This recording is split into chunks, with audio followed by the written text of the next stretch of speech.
Mesdames, Messieurs, bonsoir. Après plusieurs années de malentendus sur la gestion du football tchadien, l'ensemble s'est dirigé vers l'organisation d'une assemblée générale élective courant ce mois de février 2025. Une AG qui viserait à normaliser la situation de la Fédération tchadienne de football association. Jusqu'à présent, une seule candidature serait retenue. Elle a même officiellement lancé sa campagne depuis le 8 février dernier. Comment celui-ci, qui est tête de liste, et son équipe entendent mener la refondation du football tchadien? Pour en parler, l'invité de la semaine de ce soir reçoit Tahir Olé Hassan, dont la seule candidature aurait été validée pour briguer la présidence de la Fédération tchadienne de football association. Merci, Monsieur Tahir Olé Hassan, d'avoir accepté de répondre à notre invitation. C'est moi qui vous remercie. Monsieur Tahir Olé, vous êtes le seul dont la candidature a été validée pour briguer la présidence de la Fédération tchadienne de football après le rejet de la candidature de l'ancien président Mokhtar Mahmoud par la commission. Et quel est votre secret? Nous avons, avec mon équipe, pris le temps pendant une année de mettre en place notre stratégie, préparer nos dossiers. Et puis nous avons vérifié nos dossiers 2 semaines avant avec nos avocats pour éviter qu'il n'y ait d'erreur, parce que la moindre erreur est fatale. Vous savez que c'est une élection par liste. Une liste de 13 personnes conduite par un président tête de liste. Le rejet d'un seul dossier emporte toute la liste. Et les textes qui le disent, et ça, je pense que pour éviter ça, nous avons pris le temps, les soins quand même de vérifier nos dossiers à fond. Et le fait qu'on soit candidat unique, moi je déplore qu'on soit même candidat unique, pour le charme même de la démocratie, pour permettre qu'il y ait un engouement et aussi donner la chance aux électeurs de faire les choix entre les différents candidats. Mais malheureusement, les amoureux du ballon ou les acteurs, beaucoup n'ont pas postulé. Nous étions 2 à avoir déposé nos dossiers. Et malheureusement, les dossiers de Mokhtar Mahmoud, qui est l'ancien président de la fédération, qui a fait plus d'une dizaine d'années à la tête de cette fédération, a été rejeté pour des manquements que la commission d'éthique et de discipline a constaté. Et aussi, comme son droit, c'est le plus absolu, il a fait recours. Et la commission de recours a confirmé le rejet de la commission d'éthique. Et malheureusement, bon, je dis, mais je ne dis pas heureusement, malheureusement, je suis seul candidat unique. Et je n'y peux rien, donc c'est la volonté des commissions juridictionnelles, qui sont des commissions indépendantes et autonomes. Et personne ne peut interférer dans leurs décisions. Et là, les choses ont fait que notre liste est la seule liste. Et comme vous le savez, les textes de la FIFA et de la Fédération internationale aussi, tchadienne de football, reconnaissent la candidature unique. Même le président de la FIFA est souvent élu sur la base d'une candidature unique. Le 12 mars prochain, il y aura aussi l'élection du président de la CAF, qui, le président sortant mon CP, il est seul aussi candidat unique, il est seul à sa propre succession. Donc, ce n'est pas juste une émanation du Tchad, mais c'est quand même dans les textes du football en général. Les candidatures uniques c'est les meilleures façons quand même de mettre en place un bureau sans beaucoup de déchirures. Monsieur Tahir, dites-nous, qu'est-ce qui vous a motivé à briguer le poste du président de la Fédération tchadienne de football association? J'ai fait un constat amer parce que je suis promoteur d'un centre de formation qui a produit un club qui est allé en 2e division. Nous avons joué pendant 2 ans ou 3 ans en 2e division. L'année dernière, nous sommes montés en 1re division. Et j'ai fait un constat amer. Je ne vais pas entrer dans le détail, mais dans notre football, les pratiques malsaines existent. Et c'est ces pratiques qui font que notre football n'avance pas.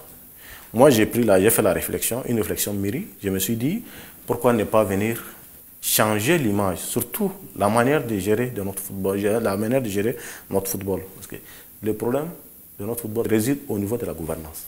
Ça, je vous l'ai dit, c'est la gouvernance de notre football qui est mal gérée et ça emporte tout le reste. C'est pourquoi je me suis dit, si de telles pratiques existent, je ne vais pas détailler, mais il faut falloir venir changer les choses. Et j'ai mené une réflexion l'année dernière, j'étais conseiller à la présidence du président de la République en charge de l'administration, et je me suis dit, il faut que je tente ma chance. Et le poste de conseiller du président était incompatible avec les fonctions du président de la fédération. J'ai dit, négocier mon départ pour être candidat à la fédération. Ce n'est pas pour venir chercher de la gloire, ni chercher du matériel, mais apporter ma petite contribution pour que notre football puisse repartir sur de bonnes bases, sur de bonnes solides. Et ça, si les autres pays sont arrivés, nous aussi nous pouvons le faire. Mais il faut changer notre manière de gérer. Il faut aussi changer surtout toute la gouvernance du début jusqu'à la fin. Et ça, si ça n'a pas marché, c'est que c'est vrai, les responsabilités sont partagées. Je ne veux pas dire que c'est telle ou telle personne, les responsabilités sont partagées. Entre l'État, la fédération, les ligues et les clubs, les responsabilités sont partagées.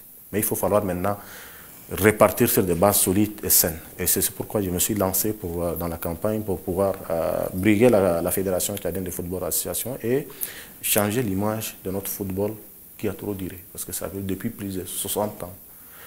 Depuis notre affiliation à la FIFA, depuis 63, ça fait 62 ans que le Tchad n'a même pas pu jouer, ne serait-ce qu'une seule phase finale des Coupes d'Afrique des Nations. C'est quand même, ce n'est pas acceptable pour un grand pays comme le nôtre. Très bien, on va revenir sur la question. Après l'invalidation de la candidature de l'ancien président de la Fédération, Mokhtar Mahmoud, celui-ci compte tenir le tribunal arbitral sportif TAS pour contester cette décision. Quel commentaire en fait? Oui, mais je n'ai pas de commentaire. Tout à l'heure, j'ai rappelé, quand même, c'est son droit le plus absolu. Les textes, je vous ouvre une petite parenthèse. Lors de l'élection qui a avorté en 2023, organisée par les Comores, vous savez pourquoi ça a avorté? Les Comores a biaisé toute la procédure. Les Comores s'est arrogé les prérogatives de la commission électorale, les prérogatives de la commission d'éthique et de discipline et les prérogatives de la commission des recours. Alors que les textes prévoient ces commissions, trois commissions. Et c'est là où toute la procédure a été biaisée par les Comores et c'est pourquoi ça n'a pas abouti. Si à l'époque il y avait ces trois commissions, tout candidat ou son dossier est rejeté va aller au niveau de la commission des recours et s'il n'obtient pas gain de cause, il va au niveau du TAS. C'est toute une procédure juridique mise en place et reconnue par les textes de notre fédération et aussi par les textes de la FIFA. Donc, c'est son droit le plus absolu du moment où la commission des recours a confirmé la première décision d'intenter aussi un recours au niveau du tribunal arbitral du sport. Et ce n'est que logique, c'est son droit le plus absolu. Maintenant, si le tribunal arbitral du sport lui donne raison, et ça s'impose à tout le monde. Mais si le tribunal, le TAS, confirme la décision de deux commissions, c'est fini, il est débouté et donc on pense que la procédure est close. Donc, il y a un autre acteur du football tchadien, Brahim Fola, a saisi aussi la TAS. Il semble que la sentence sera bientôt prononcée. Êtes-vous confiant? Deux plaintes. Bon, les plaintes ne sont pas contre moi, ce sont des plaintes contre la fédération. Il faut distinguer les deux choses. Foula a saisi les TAS plus de 2 ou 3 reprises. Il a d'abord saisi les TAS contre la FIFA, il a été débouté. Il a saisi aussi les TAS contre la fédération pour contester la légalité du secrétaire général intérimaire, il a été débouté.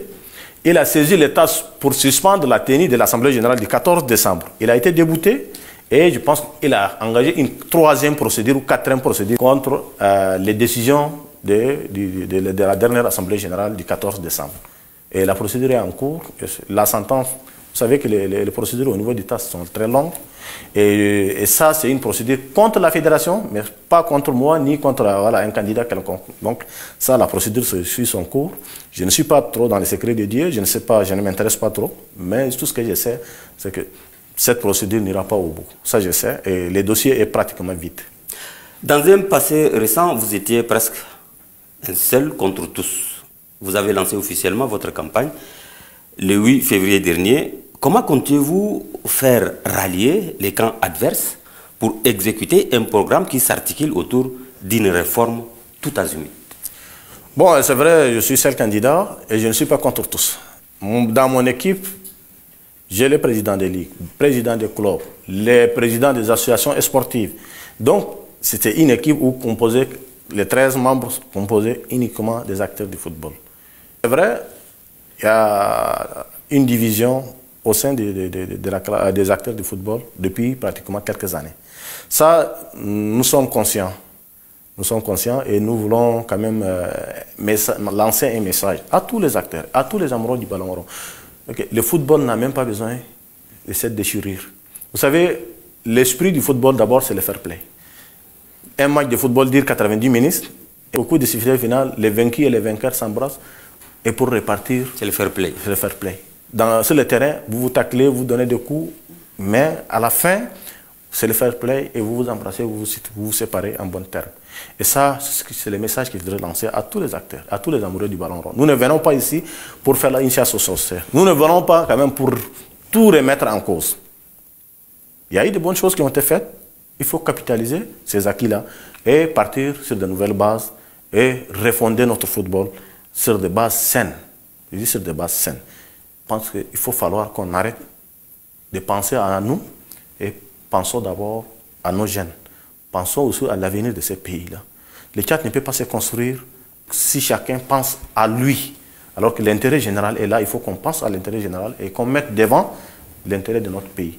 Et ça, je pense que dans mon équipe, le credo d'abord, c'est une bonne gouvernance et l'implication, l'inclusivité la plus totale.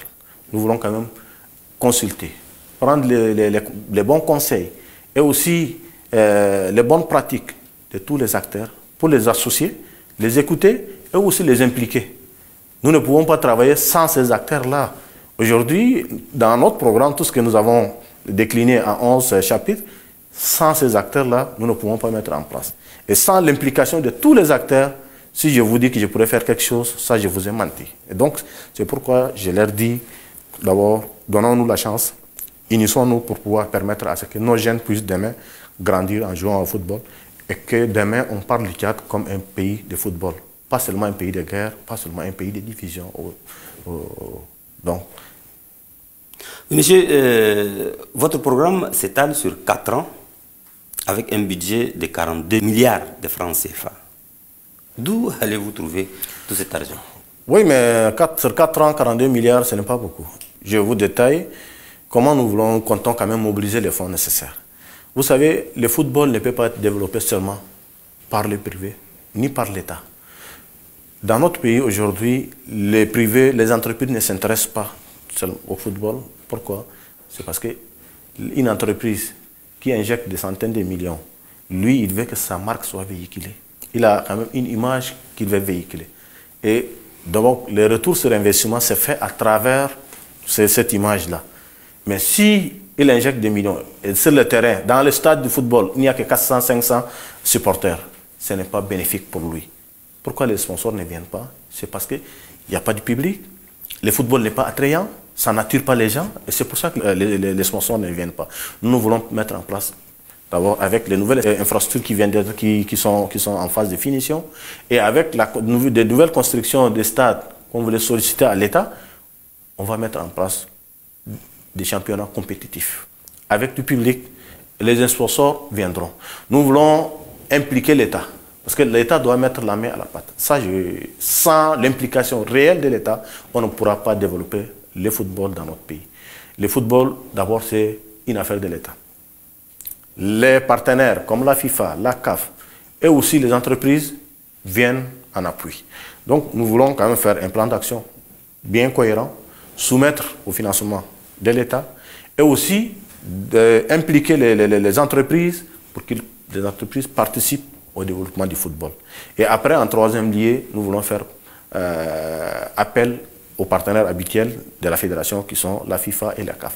Surtout, lancer un cri d'alarme, surtout sur la situation du football dans notre pays. Parce que le football est à terre. Il faut falloir repartir sur de nouvelles bases, refonder sur de nouvelles bases, construire des centres de formation et développer le football à la base. Tant qu'on ne développe pas le football à la base, on peut bien colmater, mais ça ne donnera pas de résultats. Quoi qu'on fasse, ça ne donnera pas de résultats. Il faut falloir repartir, former les jeunes. Et ces jeunes-là, si demain ils grandissent, s'ils franchissent les différentes catégories, I13, I15, I19, I20, et si on constitue une équipe nationale derrière, cette équipe-là, aucune équipe ne pourra les battre. Ça, je vous assure. Et ce n'est un secret pour personne. Si les autres pays sont arrivés, le Tchad peut le faire. Nous avons les meilleurs athlètes. Nous avons des Tchadiens, ce sont des gens qui ont un mental de fer. Si dans le football, vous avez le physique, le mental, ce qui reste, c'est la technique. La technique s'apprend. Donc, il n'y a pas de raison qu'on ne réussisse pas. C'est d'abord, il faut changer notre manière de faire. Il faut changer aussi le management de notre football. et on pourra avoir des résultats satisfaisants. Même si ce n'est pas tout de suite, dans 2 ans, 3 ans, 4 ans, on pourra avoir les résultats. Restons dans ce même cadre. La Fédération tchadienne de football association a traversé depuis plusieurs années une série de crises institutionnelles et managériales. Vous l'avez rappelé, ayant conduit à des suspensions de compétitions internationales et entravé le développement du football tchadien. Par quelle baguette magique comptez-vous redorer ces blasons de ces sports rois dans notre pays si vous êtes élu? Vous savez pourquoi le CAT a été plusieurs fois suspendu par la FIFA? C'est parce que nous avons nos querelles intestines qui ne finissent pas.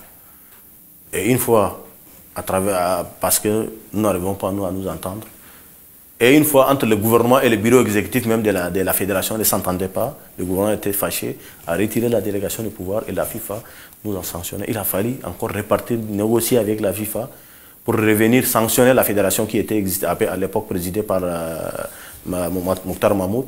La FIFA a sanctionné la fédération avant de mettre en place les CONOR.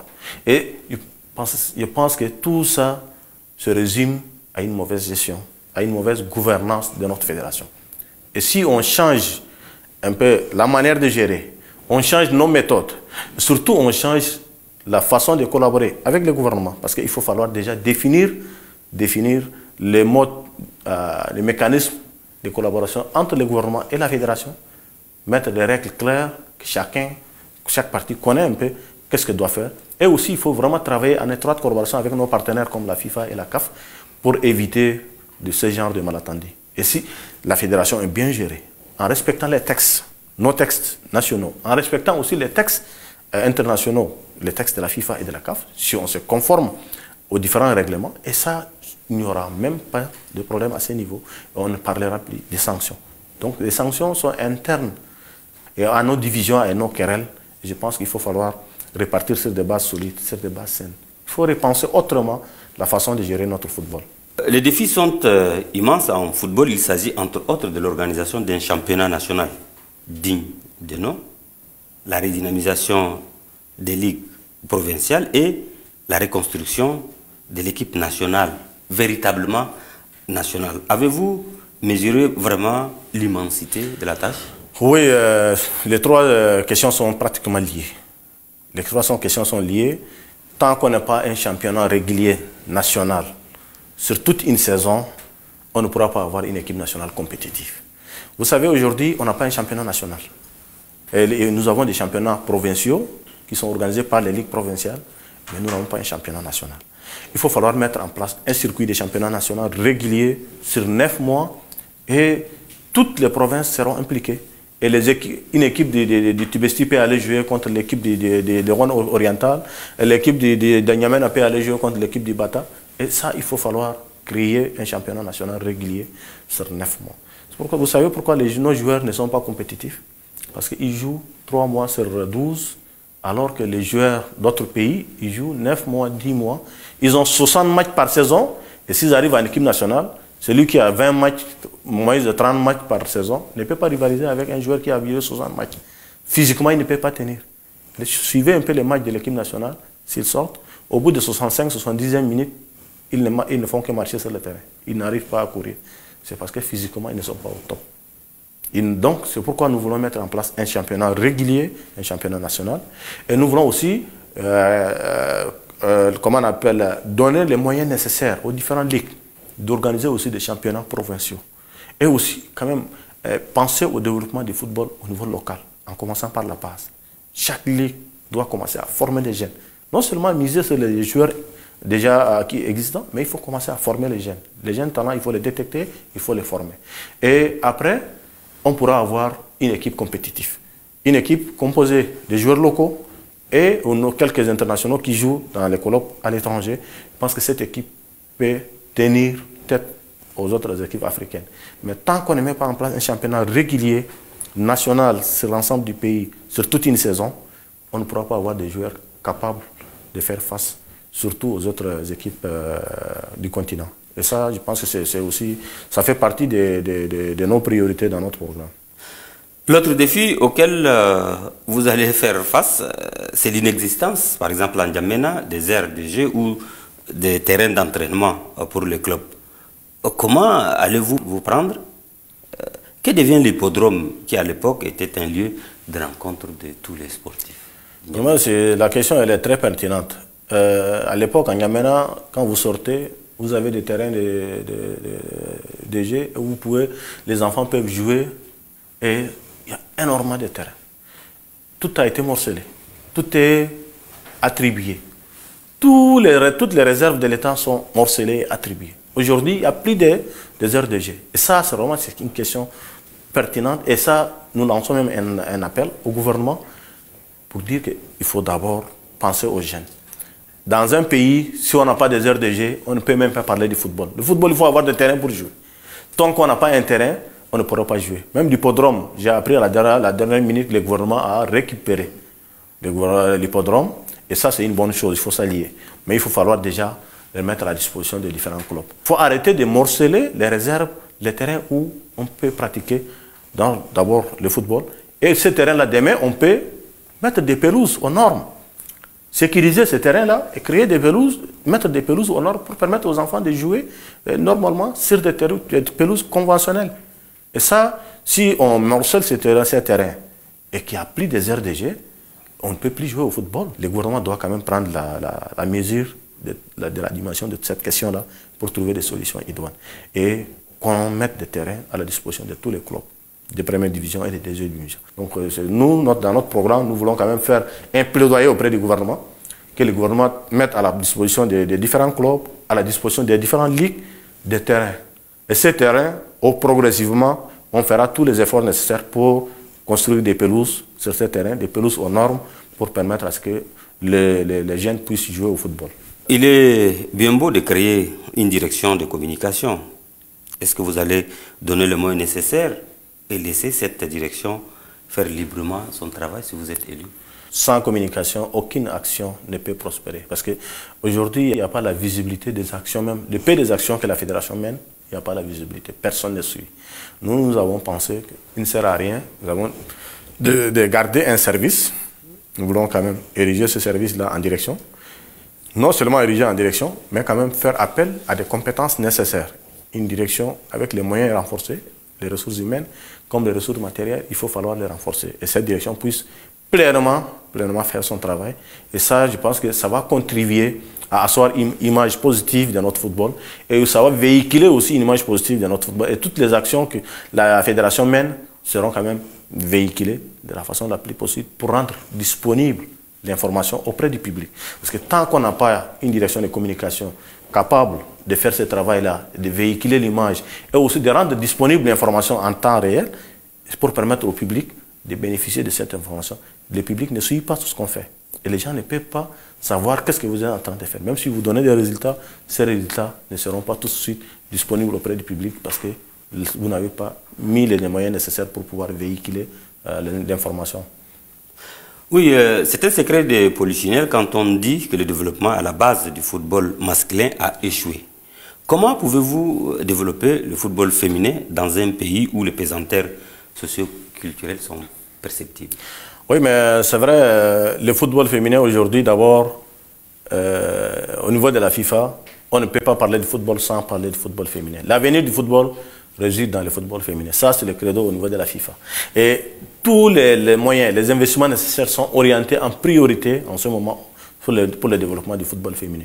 Nous avons fait un axe majeur de notre politique.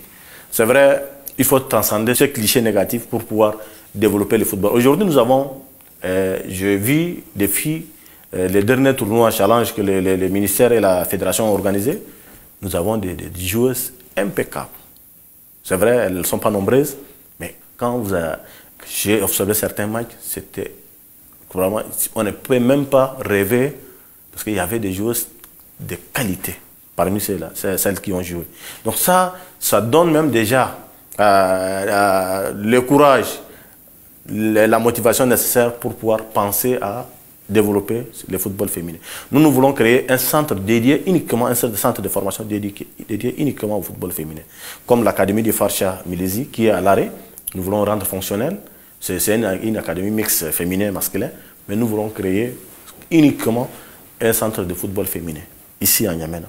Et éventuellement, pourquoi ne pas étendre ça dans d'autres provinces dans les années à venir.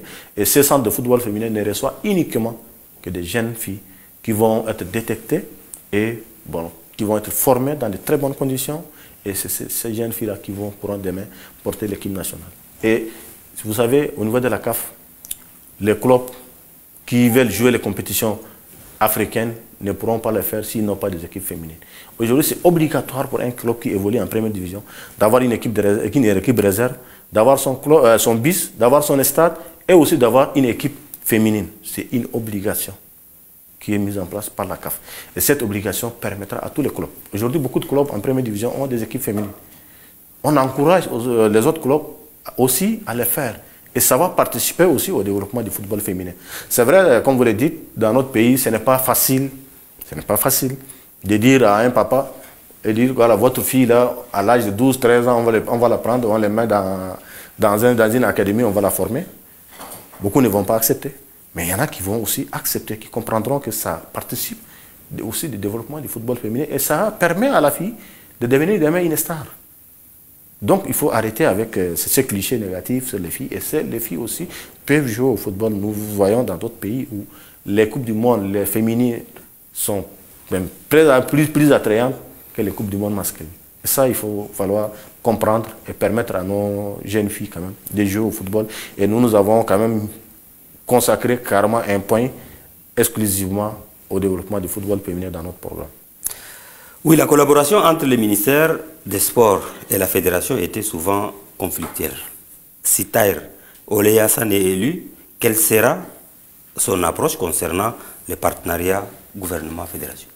Le problème, c'est que c'est un problème d'homme. Nous avons des textes qui régissent le fonctionnement entre la fédération et le ministère. Chacun connaît ses prérogatives. Le ministère, d'abord, le football, c'est l'affaire de l'État. L'État ne peut pas gérer. L'État délègue à une association. La fédération est une association. Il vous donne la délégation de pouvoir. Vous lui dites, OK, je vous donne le pouvoir de gérer le football. Du moment où vous donnez la délégation à une association, vous ne pouvez pas vous y mixer. Donc, laissez gérer l'association. Si ça ne vous plaît pas, vous pouvez retirer votre délégation de pouvoir.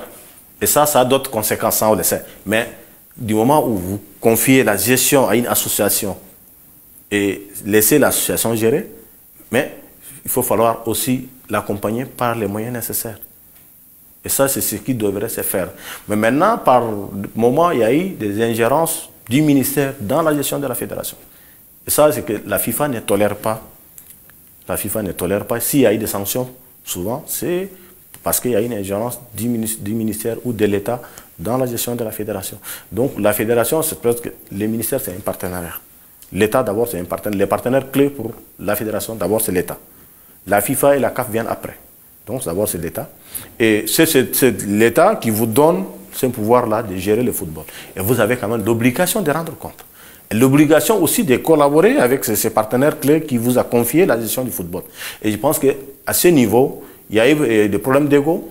Il y a aussi eu des conflits internes de gestion qui ont souvent créé ces tensions-là entre les ministères et la fédération.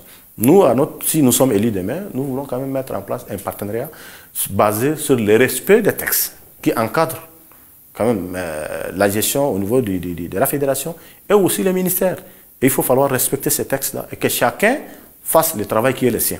Maintenant, s'il y a des divergences, il faut s'asseoir, discuter et résoudre ces divergences-là avant que ça ne s'attale sur la place publique, parce qu'il faut falloir régler. Si entre hommes, ça arrive, des conflits liés surtout à une mauvaise compréhension, à une mauvaise interprétation des textes, mais il faut falloir régler ces conflits-là en discutant, surtout en allant vers l'autre pour pouvoir expliquer comment ça doit se faire. Et ça, c'est un peu notre approche. Nous voulons quand même instituer un mode de collaboration avec les ministères pour éviter qu'on arrive surtout à des crises qui sont dommageables pour la suite et surtout pour le développement de notre football. Aujourd'hui, ça fait 4 ans. Ça fait 4 ans que le Tchad n'a pas de fédération. Un bureau exécutif élu plus tôt. Mais 4 ans, qu'est-ce que nous avons? Nous avons raté énormément de financement. Nous avons raté énormément de formations. Et ça, si on avait un bureau exécutif élu pendant ces 4 ans, on pouvait bénéficier de tous ces financements, on pouvait bénéficier énormément de formations. Nos arbitres, nos encadreurs, nos entraîneurs peuvent bénéficier de formations. Et ça fait 4 ans que c'est bloqué, c'est arrêté. Ce qui perd, c'est tous les pays qui est perdant. Ce n'est pas un individu, mais c'est le Tchad qui est en train de perdre. Il faut falloir arrêter et repartir sur de nouvelles bases. Mais à qui la faute? Oui, mais la responsabilité, elle est partagée. D'abord, il y a l'État, la responsabilité de l'État, et aussi les acteurs, surtout, parce que du moment après la mise en place du CONOR, le CONOR a été mis pour une année, pour toiletter les textes et organiser les élections. Ils ont fait plus de 3 ans. Plus de 3 ans, et ils nous ont amené à un échec cuisant en biaisant toute la procédure, en s'appropriant les prérogatives des différentes commissions juridictionnelles qui sont prévues par les textes. Les textes qu'eux-mêmes ils ont mis en place prévoient la mise en place de 3 commissions et le CONOR s'est arrogé les prérogatives de ces 3 commissions et par la suite il y a eu échec. Donc depuis l'échec, ça fait plus d'1 année et 3 mois que ça continue. Et maintenant, heureusement, que nous sommes en train d'aller à une assemblée générale élective. Espérons qu'au bout de cette assemblée générale élective, un bureau exécutif puisse voir le jour et voilà, qu'on tourne la page de ces années de querelles intestines qui nous ont quand même coûté énormément en termes de développement du football. Oui, nous sommes arrivés au terme de cet entretien. Dites-nous, quelles seront vos priorités si vous êtes élu? Bon, si nous sommes élus demain, c'est que nos priorités, d'abord la réforme de la gouvernance de notre fédération. Ça, c'est vraiment l'objectif majeur. Il faut réformer notre gouvernance parce que ça a été mal géré. Et ça, si nous continuons sur la même lancée, il ne pourra pas y avoir de résultats. Donc, il faut falloir réformer la gouvernance. Et il faut aussi mettre un accent sur la formation. C'est le pilier essentiel. Il faut former les arbitres, il faut former les encadreurs, les entraîneurs. Il faut d'abord qu'on s'adapte à l'évolution du football mondial.